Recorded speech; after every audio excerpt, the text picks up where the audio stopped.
వాళ్ళు మరి విని గ్రహించి నడుచుకోవాలనే వాక్యమైన దేవుడు మాట్లాడుతున్నాడు. మనం ఎన్నిసార్లు ఈ వచనాన్ని చదివినా రోజు అప్డేట్ అవుతుంది. ఒక పేపర్ చదివినా ఆ రోజుకే. కానీ 66 పుస్తకాలు కలిగిన మహావేద గ్రంథాన్ని చూస్తే దేవుని వాక్యము మనల్ని బ్రతికింపజేస్తుంది. మరి ఈ కీర్తనకారుల ద్వారా రాయించాడు పరిశుద్ధాత్మ దేవుడు. చూడండి, పౌలు ద్వారా, కీర్తనకారుల ద్వారా అనేక సందర్భాలు రాపించాడు దేవుడు, పరిశుద్ధాత్మ దేవుడు.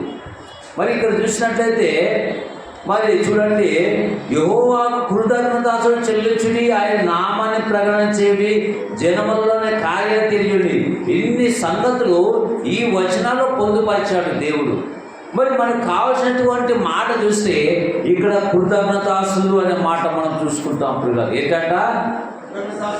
దేవునికి స్తోత్రం చెప్పండి. హల్లెలూయా. దేవునికి స్తోత్రం. హల్లెలూయా.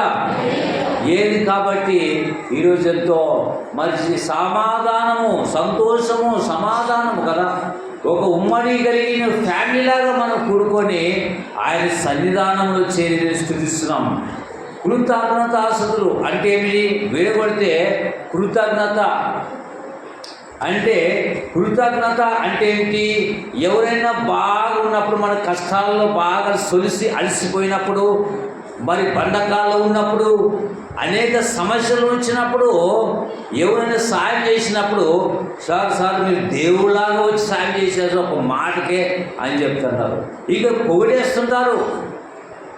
కష్టకాలాల్లో ఉన్నప్పుడు, హాస్పిటల్లో ఉన్నప్పుడు, ఏదన్నా కొంతమంది కుటుంబంలో కుమార్తెగో కుమారునికి హాస్పిటల్లో ఉన్నప్పుడు సాయం చేసినప్పుడు, పక్కన వాళ్ళు తీర్చినప్పుడు ఏమంటారు?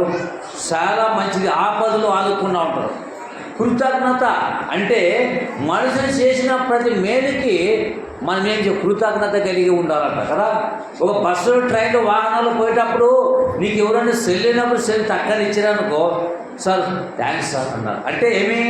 సమయానికి ఒక కాల్ చేసుకోవడానికి ఇచ్చినానికి వాళ్ళు ఎవరైనా సరే ట్రైన్లో, వాహనాల్లో కానీ ఇచ్చినప్పుడు థ్యాంక్స్ సార్, మీకు సమయానికి ఇచ్చానని చెప్తావు. మరి ఎంతగానో ఒక చిన్న విషయానికే చెప్తున్నావు కదా. మరి దేవాది దేవుడు తన ప్రియ కుమారుని పంపించాడు. తండ్రి అయిన దేవుడు యేసు ప్రభు వచ్చాడా? తనంతట వచ్చాడా? లేకపోతే పంపబడ్డాడా? ఏమన్నా ఇల్లు భూముల కొరకు, గ్రామాల కొరకు, యూనివర్సిటీ కొరకు, ఊళ్ళు స్థాపించడానికి వచ్చాడా యేసు ప్రభుల వారు? తిమోతి రాసిన పత్రిక 1వ అధ్యాయము 15వ వచనం చూసి ఎందుకు వచ్చాడు ఈ లోకానికి? మేము ఇందాక వనభోజనం పోయిస్తున్నాం, నేను కూడా వచ్చాను కదా. ఓకే, మరి ఎంతో సమాధానంతో దేవుని యొక్క వనభోజన కార్యక్రమం పాల్గొన్నారు అనేకులు కదా. 2 గ్రామాలు సావాసం, ఆయనతో సమాసం, నిత్య సావాసం, సమాధానం దొరుకుతుంది. ఎందుకు యేసు ప్రభు వచ్చాడంటే ఈ లోకానికి? మరి ఎందుకు వచ్చాడు? జవాబు తిమోతి 1:10 చూడండి పిల్లరా. పాపులను రక్షించడానికి క్రీస్తు యేసు లోకంలోకి వచ్చాను. వాక్యము నమ్మదగినది. దేవుని స్తోత్రం కలుగుగాక. హల్లెలూయా. వాక్యం అనే దేవుడు నీతో మాట్లాడుతున్నాడు. వాక్యం ద్వారా మాట్లాడుతున్నాడు. వాక్యమై దేవుడులను వాక్యం మనం హృదయ పనే పాలక మీద పట్టుదలతో మాటలు ఉంచుకున్నాము. దయ్యను, సత్యము ఎక్కడ విడిచిపోదు, కంటపోసిన ధరించుకోవాలంటే వాక్యమైన దేవుడు. అందుగురించే మనిషికి థ్యాంక్స్, కృతజ్ఞత కలిగి ఉంటాము. దేవుడికి తండ్రి దేవుడు ప్రియ కుమారుని పంపించినందుకు ఎన్ని ఇచ్చినా, మరి ఎన్ని వేల ఎంత ఇచ్చినా తక్కువారని కదా. తండ్రి నీ ప్రియ కుమారుని పంపించినందుకు నీకు కృతజ్ఞతాస్తుతులు అంటున్నామా? ఎంత గొప్ప మంచి మాట కదా. అందుకే మనుషులకి చిన్న విషయాలు చేస్తే, సాయం చేసినప్పుడు కానీ, బస్సులో, ట్రైన్లో, ఆపదలు ఆదుకున్నప్పుడు థ్యాంక్స్ అని చెప్తావు. కృతజ్ఞత కలిగి జీవించాలా. కానీ యేసు ప్రభు అని తండ్రి దేవుడు ఈ లోకాన్ని పంపించి బలైన రక్షణార్థమై ఆయన ఈ లోకానికి పంపించాలని సన్నమాట కాదు. పరలోక రాజ్యాన్ని నుంచి భూలోకానికి వచ్చే సన్నమాట అనుకుంటున్నారా? కానీ ఒక మంత్రి వచ్చాడని ఇంటికి, ఎవరైనా కలెక్టర్ వచ్చాడని ఎంత అంటావు? పరలోక రాజ్యం నుంచి భూలోకానికి వచ్చి ప్రాణం పెట్టాడు. నీ కొరకు నా కొరకు యజ్ఞమైనాడు, సర్వమానవుడు ప్రాణం పెట్టాడు. సన్నమాట అనుకున్నారా కదా? ఎందు గురించి మనుషుల దగ్గరికి ఆయన శరీరధారిగా కదా తిమోతి రాసిన పత్రిక 1 అనుకున్నాడు, 2వ అధ్యాయము 3వ వచనం చూస్తే దేవునికి నరులకు మధ్యవర్తి ఎవరంట? యేసుక్రీస్తు నరుడు. మనం ఎలాగ బతకాలా, ఏ విధంగా ఉండాలి, ఎలాగ కృతజ్ఞత కలిగి ఉండాలా, ఏ విధంగా మానవత్వం కలిగి ఉండాలి, ఏ విధంగా బ్రతకాలా, అట్లా బ్రతక కొనసాగించి మహనీయుడు యేసు ప్రభువు వారు అలాంటి బతక కృతజ్ఞత కలిగి మాదిరి కలిగి ఉండాలని నీకు నాకు మనందరికీ అనేకులకు మాదిరికరమైన జీవితం ఇచ్చాడంట. దేవునికి స్తోత్రం, హల్లెలూయా. ఈ నరుడు కదా, నరుడుగా వచ్చి మన కొరకు నరుడు ఎలాగా బతకాలని చెప్పాడు. దేవా, నీ ప్రియకుమారుని పంపించి మాకు రక్షణ భాగ్యం ఇచ్చినందుకు, నీ ప్రియకుమారుడు ద్వారా రక్షణ, ఆనంద, సంతోషం, సమాధానం ఇచ్చినందుకు నీకు లెక్కలేని కృతజ్ఞత చెల్లిస్తాను. ఆ సృష్టికర్తను స్మరించాలని వాక్యం అనేది మాట్లాడుతున్నాడు కదా. చూడండి పిల్లరా, మొదటి దశ రాసిన పత్రిక 5వ అధ్యాయం 10వ వచనం చూడండి పిల్లరా. ప్రతి విషయమునందును ఏమంట? హలో, కృతజ్ఞతాస్తులు చెల్లించుడి ప్రతి విషయం అందు కదా. ఈరోజు మనం పోయించిన కార్యక్రమాన్ని దేవుడు మనిషి ఆదించి ఎంతవరకు తెలిపించాడు. ప్రతి విషయము కదా, ప్రతి విషయము ఏదైనా కూడా సరే, ప్రతి విషయమునందు కృతజ్ఞతాస్తులు చెల్లించుడి అంటే మనుషులకు కాదు, దేవునికి మాత్రమే కృతజ్ఞతాస్తులు చెల్లించాలా. అందుగురించే వాక్యమైన దేవుడి మాట ప్రతి విషయంలో కదా. అందుగురించే దేవుని వాక్యం కొరింథీ రాసిన పత్రిక 10వ అధ్యాయము 31వ వచనంలో ఇలాగా వాక్యం చెప్తుంది కదా. ఏం చెప్తుందో చూడండి పిల్లరా. అందుగురించే ప్రతి విషయం అంటే నీ విషయంలో కానీ, ప్రతి ఒక్కరి విషయంలో కానీ దేవునికి మహిమార్థంగా బతకాల, దేవునికి మహిమార్థంగా బతకాల. 10వ అధ్యాయం 31 మొదటి కొరింథీ రాసిన పత్రిక. అందుగురించే నువ్వు భోజనం చేసినను కూడా, మీరు ఏమి చేసినను కూడా దేవుని మహిమార్థం కొరకు కదా, దేవుని మహిమార్థం కొరకు మనం బతకాలంట కదా. ఇక్కడ ప్రతి విషయమునందు ఇలాగో చేయట దేవుని చిత్తం. అంటే దేవుని చిత్తం అంటే తెలుసా? దేవుని చిత్తం. కొంతమంది సార్ నా పని రాని దేవుని చిత్తం ముందు నా చిత్తం జరిగించాలా, తర్వాత దేవుని చిత్తం అని. ముందు దేవుని చిత్తం జరిగించాలా. ఎవరు? నిన్ను పుట్టించింది నీ కొరకు కాదు, నీ కుటుంబం దేవుని రాజ్యం కట్టబడడానికి. అందుగురించి గలతీయులలో చూస్తే మీరు ఒకరి భార్యని భరించి క్రీస్తు నియమం ప్రకారం ఆ ప్రకారం జీవిస్తే ఆ రాజ్యము. అందుగురించే సైతానికి బాగా నా పిల్లలకు నీ పిల్లలకు దీనికి కిరీటం నీకెలా చూస్తాను. వాడు కంకణం పట్టుకొని యుగ సంబంధం గుడితం చేసి పెట్టాడంట. 2వ కొరింథీ రాసిన పత్రిక 4 చూస్తే యుగ సంబంధం లేక నాకు తగిన రాజ్యం కిరీటం నీ పిల్లలకి ఇస్తావా? చూడు, నీతోనే నీ పిల్లలతో చెలగాటమాడు. వాడు కంకణం పట్టుకొని నాకు తగిన రాజ్యం కిరీటం, ఆ కిరీటం కొరికి ఆరాటాలు పోరాటాలు కదా. అందుగురించే యుగ సంబంధం గుడితం చేసి పెట్టాడు. అందుగురించే పౌలు బ్రతుకుడు క్రీస్తే చావైన లాభం అంటాడు. ఆ కిరీటం గురించి నా కిరీటం ఇస్తావా? నాకేనంటే నీ పిల్లలకి ఇస్తావా కిరీటము? ఓ తిమోతి, నువ్వు బలవంతుడుగా మారింది కాబట్టి నియమం ప్రకారం పోరాడితే ఆ కిరీటం రాదు. ఆ కిరీటము మనకు పెడుతుండగా దేవుడు ఇస్తున్నాగా అపవాదికి మంట. అందుగురించే మనము పరలోక రాజ్యం సంబంధములు కాబట్టి పౌర స్థితి మన పరలోకం ఉంది. అపవాది అనేవాడు గర్జించి ఎవరు మృగంగా వెళ్తున్నాడు. అందును బట్టి మనం తండ్రి దేవునికి కృతజ్ఞతలు చెల్లిస్తూ మహిమకరంగా బతకాల. ఎన్ని శోధనలు వచ్చినా, బాధలు వచ్చినా, కష్టాలు వచ్చినా దేవుని నామాన్ని మహిమకరంగా బతకాల పిల్లరా. అందుగురించి ప్రతి విషయం ఇలాగ చేయడం దేవుని చిత్తము. నువ్వు భోజనం చేసినాను, పాలన చేసినాను, ఏది చేసినాను, నువ్వు ఏది చేసినా ప్రభు మహిమార్థం చేయాలని వాక్యమైన దేవుడు మాట్లాడుతున్నాడు. దేవునికి స్తోత్రం చెప్పండి. హల్లెలూయా. ఈ సమయంలో దేవుడు చెప్పే మాటల్ని ఆలోచిస్తే మరి అబ్రహాము భూమి మీద ఉంటూ ఒకవేళ నువ్వు ఏది కోరుకుంటే వెండి బంగారం ఏమొద్దు, భూమి మీద హెబ్రీ రాష్ట్రంలో 11 నీటికి చదివితే ఆయన భూమి నుంటూ పర సంపాదన అబ్రహామయ్య అంటే ఈ లోకంలో పేర్లు పెట్టుకున్న అబ్రహామయ్య వీళ్ళు అనుకుంటా పేరు పెట్టుకుంటారు కదా, పేరు కాదు. బైబిల్లో అబ్రహాం అనే వ్యక్తి ఏమి దేవునికి యథార్థవంతుడు, విశ్వాసుడు తండ్రి, మాదిరి జీవితం మహారాజు, యథార్థ విశ్వాసుడు తండ్రి.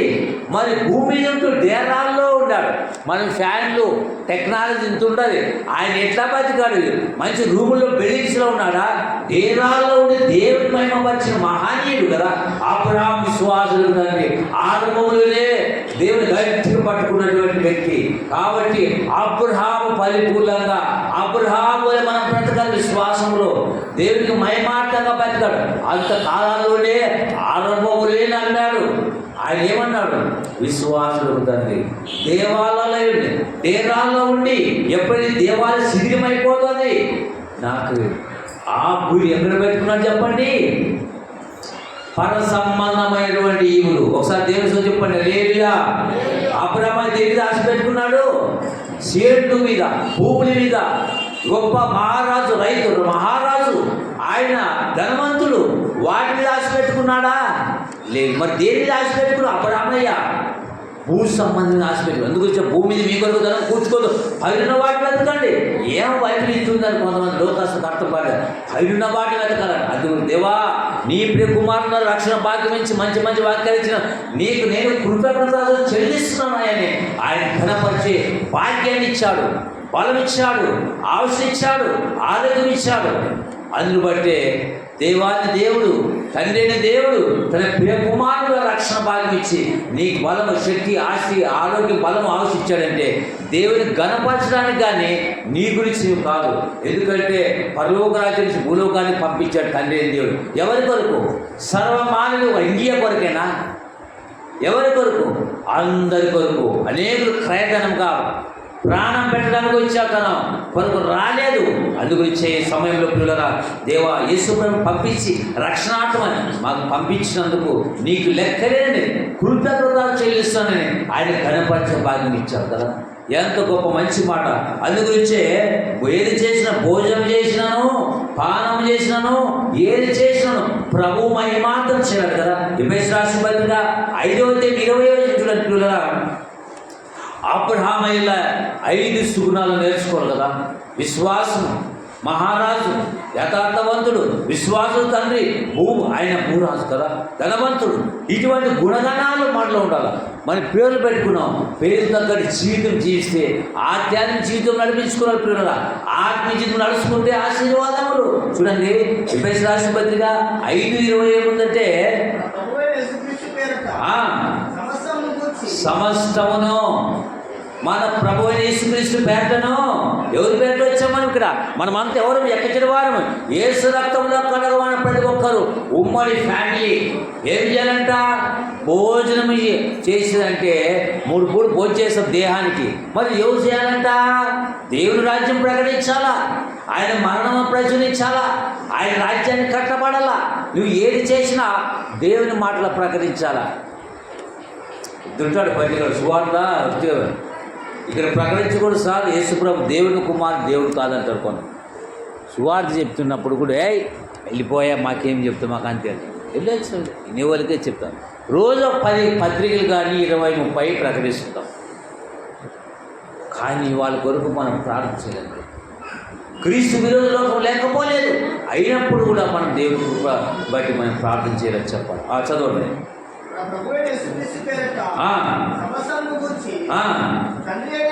తండ్రి అయిన దేవునికి ఎల్లప్పుడూ ఏమో చెల్లించాలట. హలో, దేవుని స్తోత్రం చెప్పండి, హల్లెలూయా. ఎల్లప్పుడూ ఎవరు? తండ్రి అయిన దేవునికి కృతజ్ఞత చెల్లించాలి. అబ్రహాముని పంపించాడు. నువ్వు ఎలాగ బతకాల ముందు రాకిచ్చి పెట్టాడంటే ఇంత గొప్ప భాగం. ఎంతో మంది లేని భాగ్యాన్ని ఇచ్చాడు ఈ సమయంలో కూడా.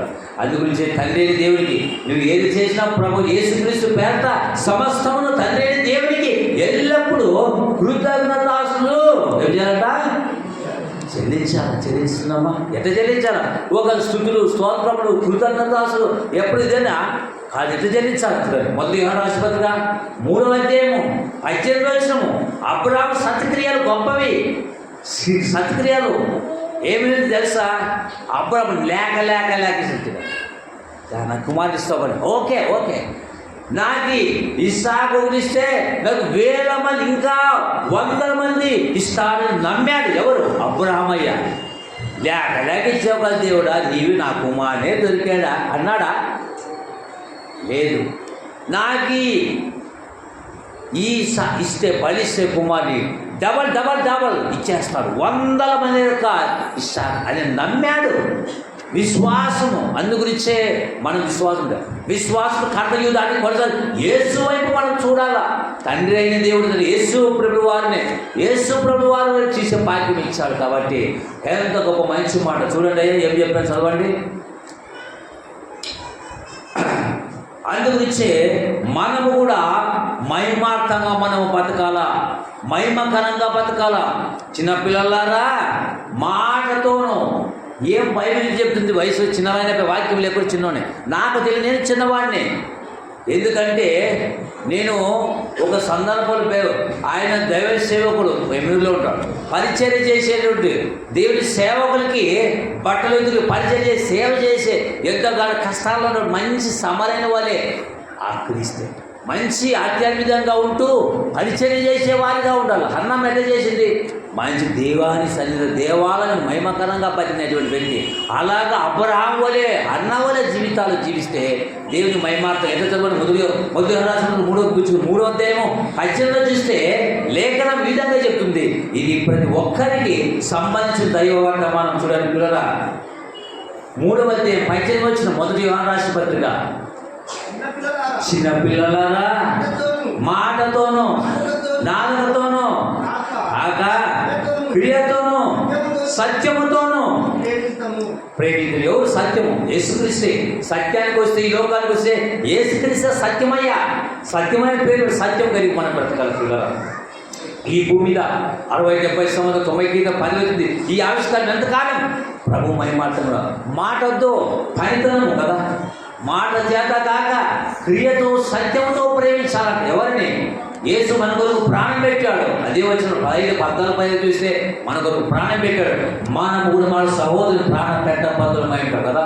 అందు గురించే ప్రాణాన్ని త్యాగం చేశాడు సర్వమానులు. అటువంటి గొప్ప ప్రేమ, అటువంటి ఆదరణ, అటువంటి నెమ్మది, అటువంటి ఉద్యమం, అటువంటి ఆదరణ ఎవరు చెప్పగలరు?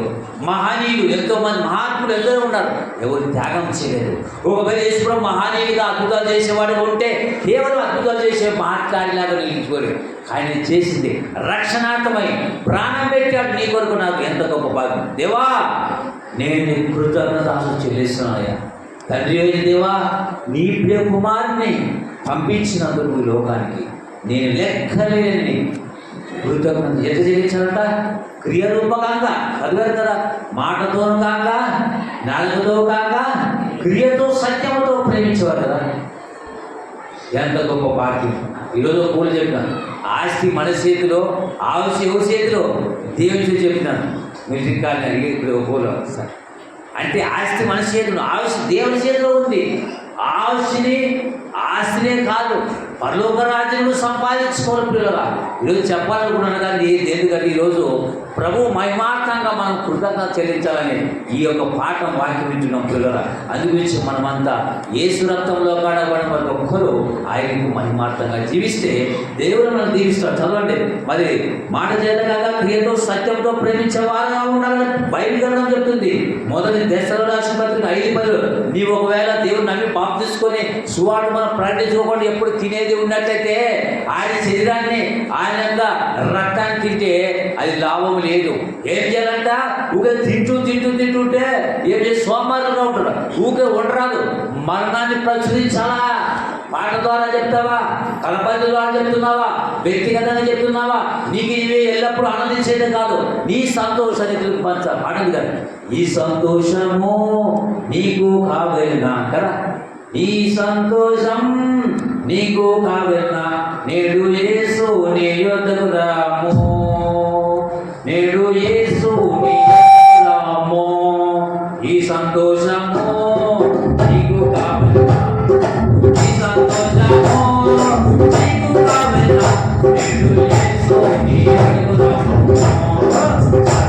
సంతోషమే సమాధానమే, సంతోషమే సమాధానమే, నేడు క్రీస్తు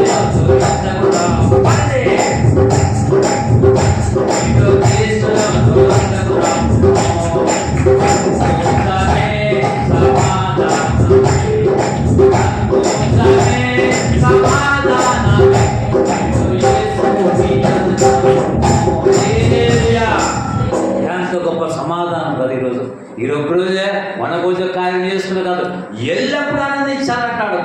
పౌలు గారు 4 పితృరాశిపతి కదా. అందుగురించి పిల్లరా అంటూ నువ్వు అందుగురించి పని చేయనెలనా భోజనం చేయకూడదంట. వచ్చుకుని మాట రౌండప్ చేసుకుని చాలా గొప్ప మాట. ఈ మాట ఈ ప్రసంగానికి లాస్ట్ మాట కదా. 2 దశలోని పత్రిక 3:10 చదివించుకుందాం. సమయం చాలా మాట అయింది కదా. కాబట్టి ఈ మాట చదువుకుందాం. 3:10 ఏముందంటే పని చేయని ఎడల భోజనం చేయకూడదంట. అంటే ఏమి? యేసు శరీరాన్ని తిన్న మనము యేసుక్రీస్తు మాటల్ని నువ్వు నోటి ద్వారా చెప్తావు, మాట ద్వారా చెప్తావు, ఏ రూపం చెప్తావు? కృతజ్ఞతాస్తుతులు చెల్లించి దేవునికి మహిమకరంగా బతుకుతూ ఆయన మరణాన్ని, ఆయన పునరుత్థానాన్ని, ఆయన యొక్క లోకానికి సాధించే వారిగా ఉంటున్నామా. ఒకసారి ఆలోచించుకున్నాం కదా. మాట్లాడుకోండి ఒకసారి. 2 దశలోని పత్రిక 3:10 చూడండి.